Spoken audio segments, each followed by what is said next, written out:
You ask Tiger to solve. This deals with linear equations with one unknown. The final result is x equals 7. Let's solve it step by step. Simplify the expression. Expand the parentheses.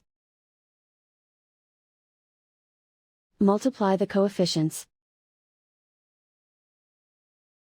Simplify the arithmetic. Group like terms. Combine like terms. Group all constants on the right side of the equation. Add 16 to both sides. Simplify the arithmetic.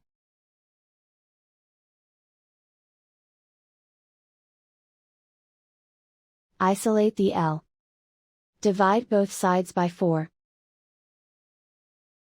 Simplify the fraction. Find the greatest common factor of the numerator and denominator. Factor out and cancel the greatest common factor.